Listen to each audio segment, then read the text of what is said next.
Alright, what's going on everybody? Today we are going to be converting this AC compressor into an engine driven air compressor for an air ride system, or like air horns, or whatever you want to use air for.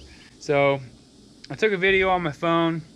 It didn't really turn out good. The volume was on and off and it really wasn't working well.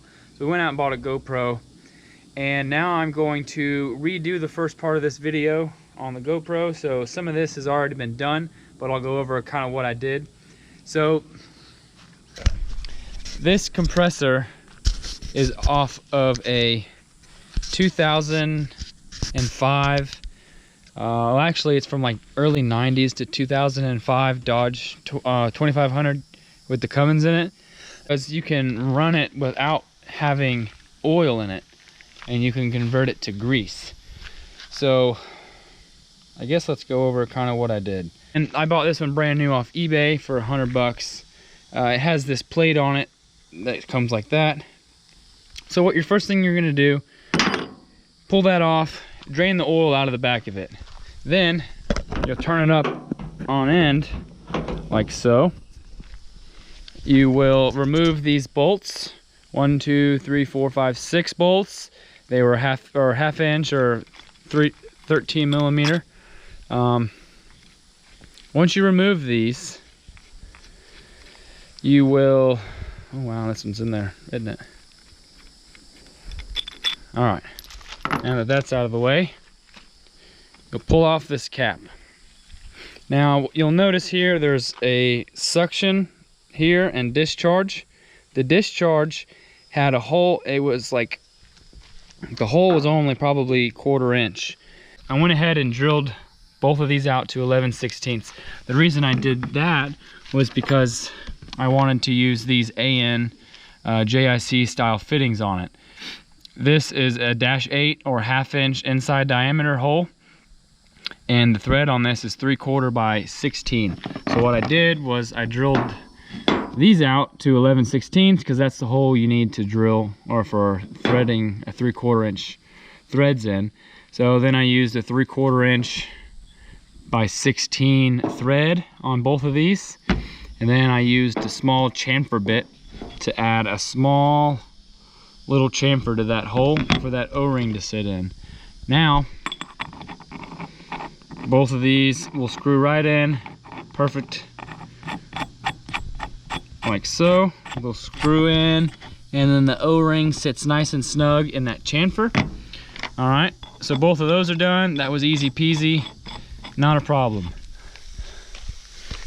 There's going to be a lot of oil in this and Freon if you're reusing an original one, so you want to dump that out, get all that stuff out of the way. Next part, you're going to have your reed assembly or your valve assembly. Now you don't need to unscrew this. All you need to simply do is pick it up. It'll come out as one whole unit. You got a gasket on either side. Make sure you don't lose those or ruin those. There's little dowel pins and they only go on one way, so you can't really screw it up. So we're going to take this off and set that off to the side. The next thing you're going to see is your 7 pistons right in here. You're going to have oil in all this. You're going to kind of clean this up a little bit because you don't want to be pumping oil into your air system. The next spot you're going to look at is right here. So there's this little hole and a little channel here, and this goes to the crankcase of the air compressor. And what this allows is oil from your AC system to go in through here to pass through to the other side to oil the bearings and everything else that's on the back side of this compressor. We no longer want to do that because we're going to put grease on the back side of this. So what we want to do is block off this passageway. What I did on this particular one is I used a 1/4 by 20 tap. It fit perfectly in this hole, and this hole is tapered. The farther you go down, it goes probably, oh, I don't know, down to here. So I just put a 1/4 by 20 tap in there, and then I'm going to use this set screw right here, this 1/4 by 20 set screw. I'm probably going to throw some Loctite on this thing because I don't want it to come out. And then, well, now it's going to act up now that I'm filming it. But yeah, so just simple as that. We're going to take this set screw and we're going to screw this thing all the way down in until it bottoms out. Simple enough. And I'm probably gonna throw some Loctite on there, and I might even put a little bit of silicone in there just to try and keep any air and grease from going to the other side. It's not incredibly important because these pistons they're just a small aluminum piston with two like square O-rings on the side that keep the pressure on this side. So some stuff may leak by, so RTV may not really be necessary on this side. But once you've done that, you can go ahead. You're gonna get a little bit of chips that fall down in here. So we're gonna go to the other side now and clean those chips out. So what I'm gonna do is take this, put this valve assembly right back in. Like that, bam. And we'll put the cap back on. So now, I'm not gonna do that one-handed, I'll reassemble this thing in a little bit. So now that that's done, we're gonna flip this guy over.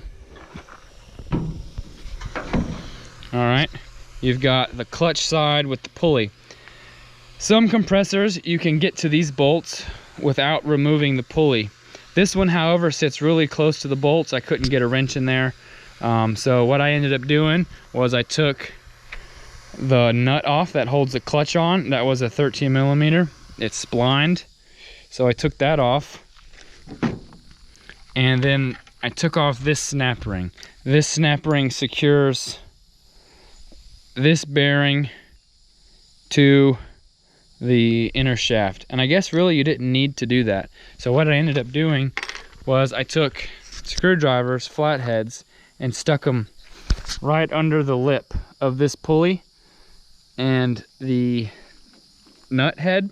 And I took the flathead and I just kind of I turned them back and forth till I was able to kind of press this pulley up some, and then I was able to get these bolts out.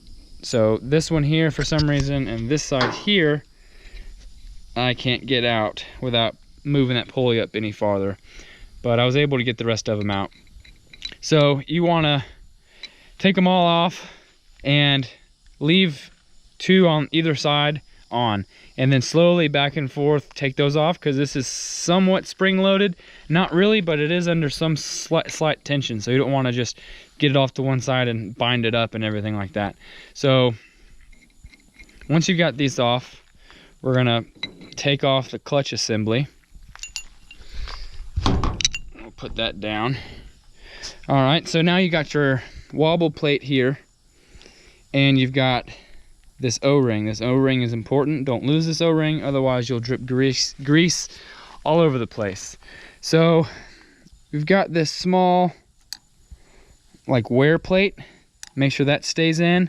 You don't want to lose that, because that's what this bearing rides on, in between that wear plate and this wear plate. So you're going to want to go ahead, take some brake clean to this thing, clean it all out. Both sides. You've got aluminum that just fell through here when you were through that little hole right there. Don't know if we can see that or not, but there it is. So we're going to clean out all the oil and everything, the refrigerant oil, all that stuff that's in here. Brake clean all that stuff out.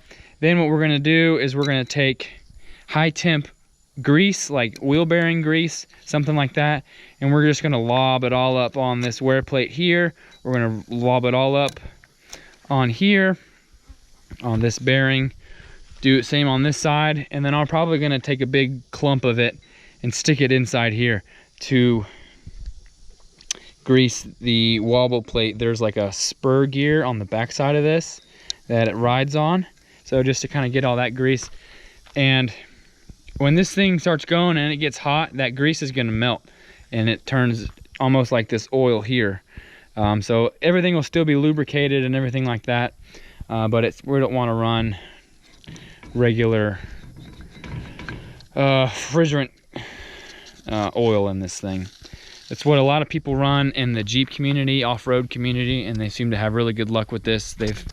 A couple friends of mine have these on their vehicles, and they get 10 years out of them so far. They're still kicking with just grease, and he hasn't greased it after that. It was just his initial setup. What I plan to do though, is I plan to take off this plug, and I plan to drill and tap it for a grease fitting, so I can put some occasional pumps of grease in, and that goes, you can see it right there, it comes where it goes in. But yeah, so I'm gonna finish doing this up. I'm gonna probably drill and tap this tomorrow at work. I'll try and get a video of that, and then I'm gonna videotape, I guess, greasing this thing up and putting it back together. Just a quick overview, I was doing some research on this pump itself. This is a 154 cc pump, or compressor, I guess you'd say. So at that point, then that's per revolution. So I did the math on that, and that puts this compressor to about 4.09 CFM at 750 RPM. So at idle speed, this thing's putting out a little over 4 CFM of air. Those Viair 444 electric air compressors, those put out 1.7 CFM. So it's more than double what those little electric ones are. So you don't need to run two. This puts out more than two of them at idle, and you obviously build more air the higher in RPM it goes. This pump is capable of 6,000 RPM continuously. That Cummins will never run that high, so I'm not worried about overspeeding it. And another thing, it's probably even a little bit more than 4 CFM, because this pulley is much smaller than the crank pulley, so this thing is technically being overdriven. If I had to guess, it'd probably be in the ballpark of 4.5, maybe 4.6 CFM at idle speed. So this thing is really cool. It should be super efficient. I plan to have the suction line coming from the intercooler piping after the intercooler, and then the discharge line I plan running obviously to the tank, but I'll have a check valve somewhere close to where it's not continuously having head pressure on there. So, or if I lose a tank, or I don't know, I want to run a check valve in it, so I'll probably have the check valve at the tank, but there'll be a check valve between the pump and the tank itself. But yeah, let me get some more stuff done on this thing, and I'll be back when I've done that. What is going on, everybody? It's a new day, and I got a bunch more done on the compressor, so we'll go ahead and show you what I've done, and we're gonna finish it out today. So I went ahead and cleaned out the inside of this, and I washed it all off with a parts washer, got it all nice and clean, got it all grit free, and I also drilled and tapped the side port. Normally you fill the compressor body through this hole with like oil. Well, I went ahead and drilled and tapped that to 1/8 inch pipe and put in an 1/8 inch pipe grease fitting on, so now I can periodically grease it. The O-ring that was here was really worn out, so I went and got a new one from a hydraulics shop. Here's the plug that used to go here, but we got that all taken care of now. So now what I'm going to go through is clean up some of this stuff, and we're gonna grease it and put all these pistons back in and get this thing put back together. All right. So I'm trying to be somewhat clean and sterile, because any little bit of dirt in this aluminum housing can really screw some stuff up. So just trying to be careful, get everything clean, because I don't want this thing to come apart later down the road. So I'm going to put the spring in on the inside of this center pin. It's got a keyway, and that goes straight in the center of the compressor, just like so. Next up, it gets the ball, and after the ball, it gets all these pistons. I want to lube this ball and I want to lube these gears. So I got some high temp grease here. Just gonna pop this off. Man, the gnats and mosquitoes are really bad tonight. Keep climbing in my mouth. But I'm just gonna kind of lob this on this gear. I'm gonna lob some on the center of this other gear. Just get this thing all nice and lubed up. And then we're gonna lube up this ball. Plop that right down in the center.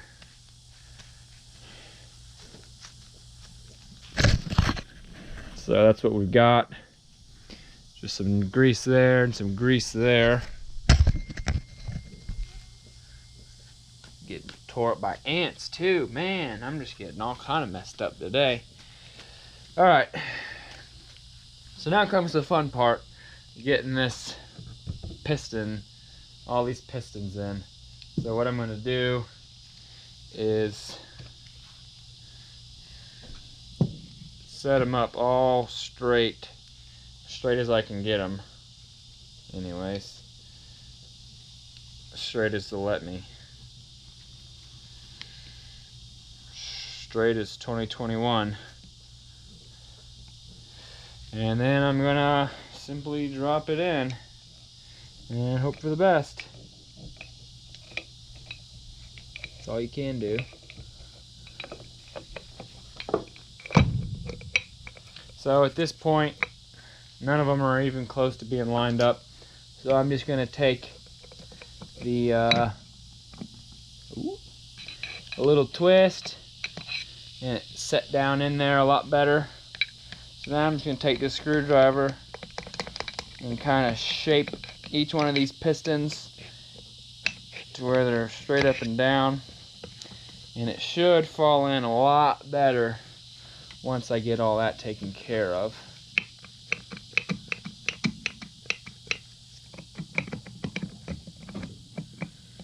Close. This piston's gotta move over and angle down some. Got another ant bite.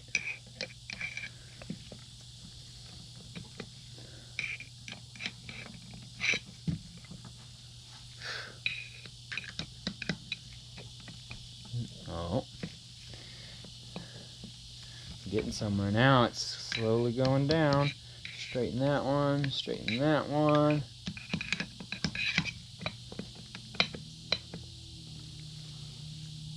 Ah, there's the culprit. This one's all kind of wonky.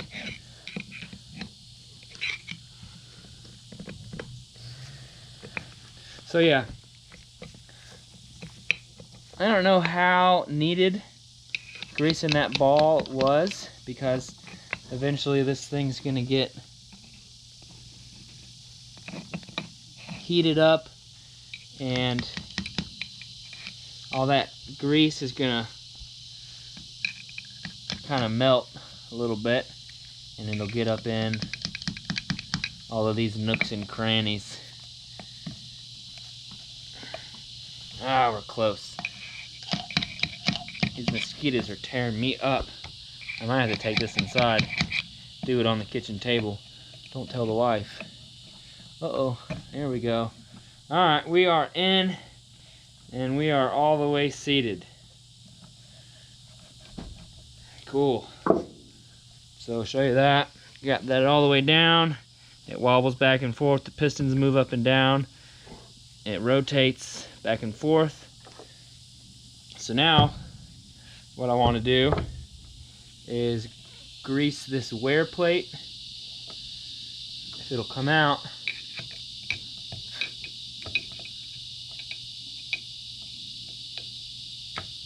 Nope, can't get it out. Alright, it's not needed. We will throw some grease on this wear plate. Just a nice, like,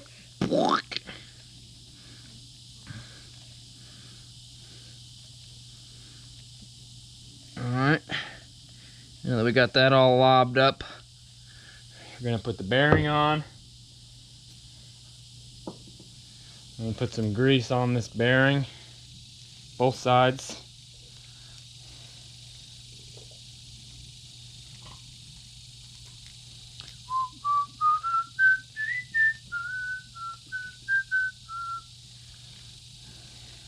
Alright, that's all nice and gross, full of grease.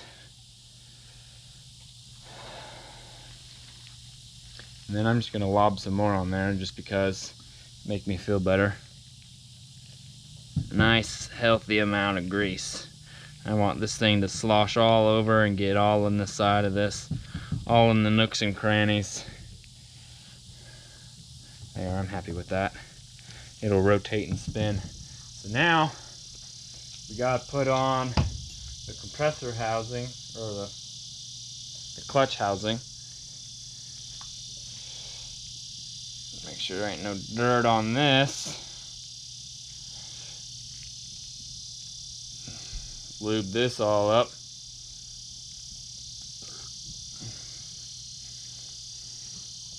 Why not? We'll stick a little lube over here for this plate to sit on. Alright, I got that wear plate put in. Now, what I want to do is get this glove off.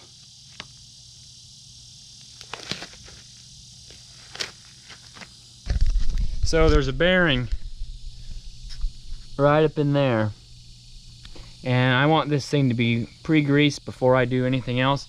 So I got my grease gun out and I got my needle attachment.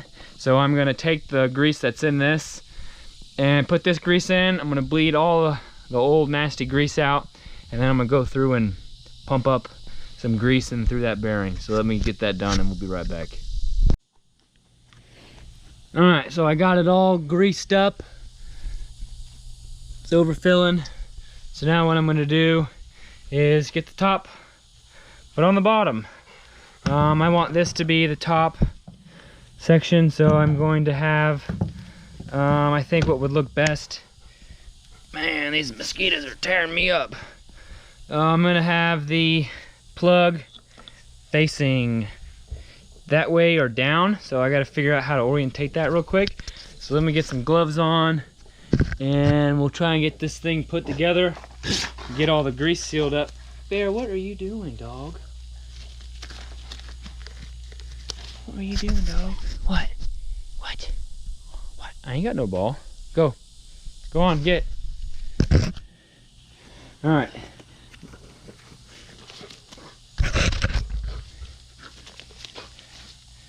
Get this top of this compressor put on and get all this grease sealed off so we can take this inside, because I'm getting tore up by mosquitoes. Alright, we got the wear plate on there, we got the bearing on there. Mosquitoes are biting me. Alright, let's get this done. So let's put that there. That's going to be engine side like that. So I want this to be I want this to be facing away from the fan. That'll work right there, I think, because the fan will be over here.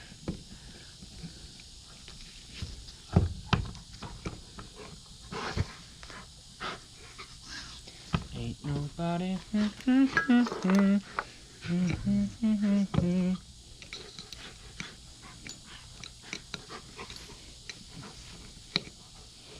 Once I get these started, take this thing inside, then we'll really be able to party.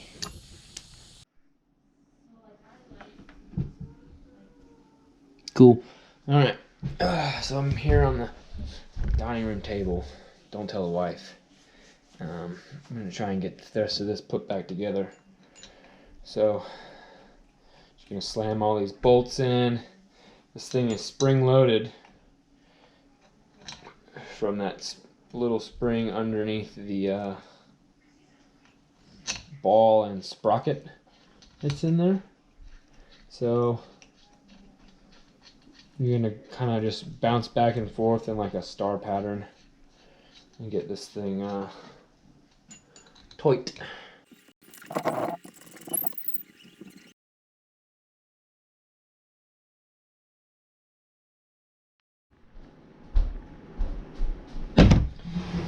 Oh, alright.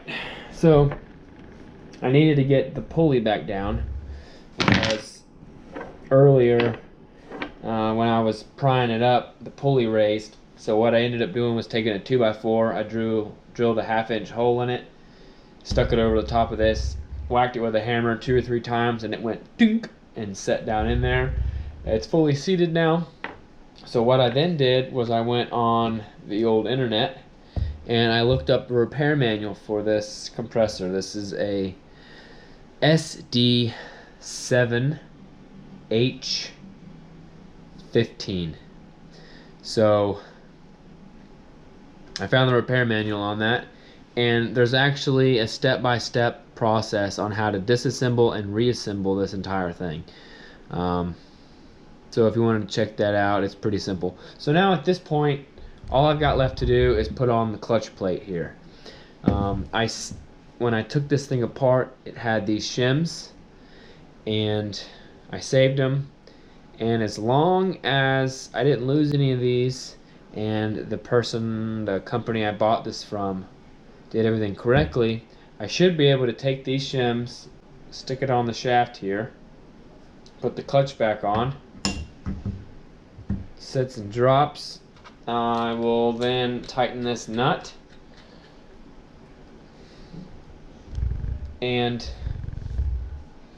the spec for this is I need to tighten this center nut to 11 to 15 foot-pounds.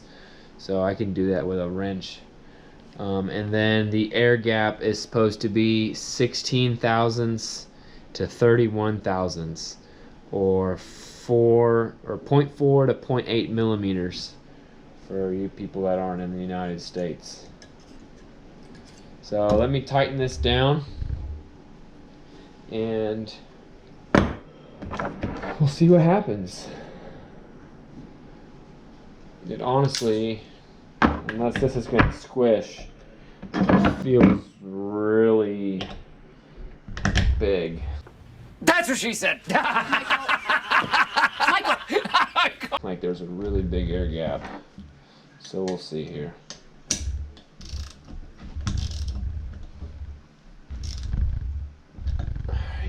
It also said in the instructions that if one side was higher than the other, then to tap it with a hammer. So we've got the air gap here. We've got the 16 thousandths. Got a good bit there. And we've got 30 thousandths here. And it's still way too much. So what I'm going to need to do is take out a shim or two on this clutch, because it's stated in bold letters in the instructions here that any air gap exceeding 51 thousandths can prevent engagement. So let's see here. Let's go 30 plus 20. That's 50 thousandths, right? 30 plus 20. Oh yeah, that's it's more than 50 thousandths. So either I pushed this pulley down too far, which I don't think is the case, or the company I bought this from didn't do it correctly. But according to Sandon, the manufacturer of this pump, it needs to be much tighter than this. So what I'm going to do, pull this nut off, and I'm going to take out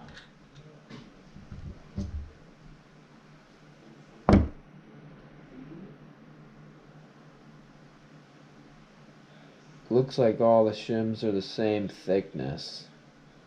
Well, maybe not. That one looks kind of thick, actually. So let's take out the top one. Then let's just see what happens. play with this some.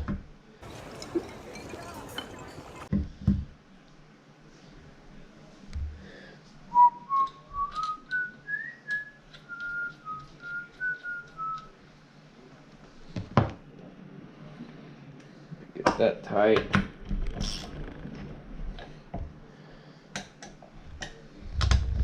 Go to about 15 foot-pounds, and we will recheck air gap. So I've got 16 here, bigger than 16. We got 30 here, it's bigger than 30. We'll go 30 and 20. Doesn't fit, so it's above 30, less than 50. I'm going to take off one more to get this thing within the rebuilt spec, because, well, why not? We're here and I got the instructions pulled out. So remove one more and that should do it. It's crazy how off this was.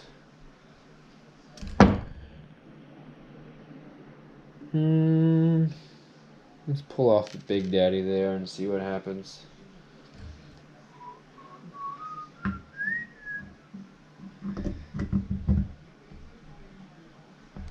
That looks really tight. I may have to switch out one of these thick shims for one of those thin ones in there.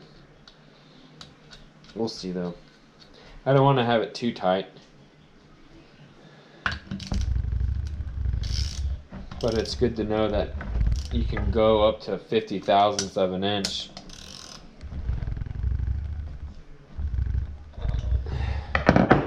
Before it starts having issues. So we've got 32 thousandths here. Does not fit. Alright.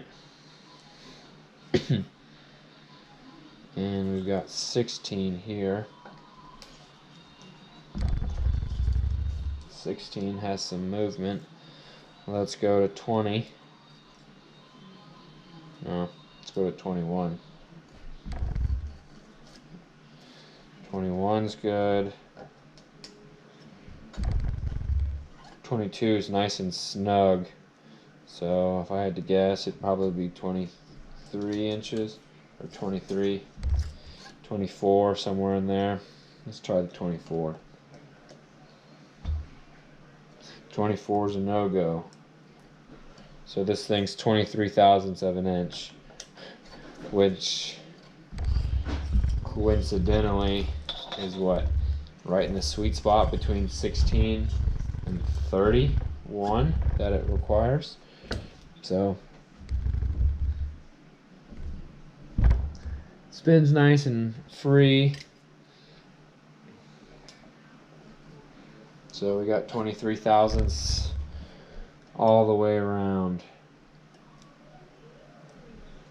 Or maybe not. 23.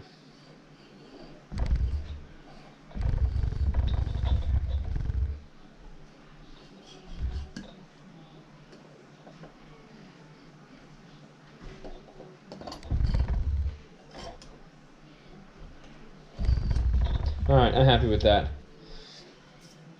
So, there you go.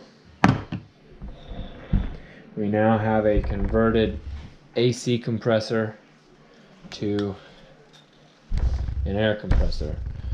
All I need to do now is thread my fittings in, snug those all up, and we're going to build a mount for this, but that'll be in another episode.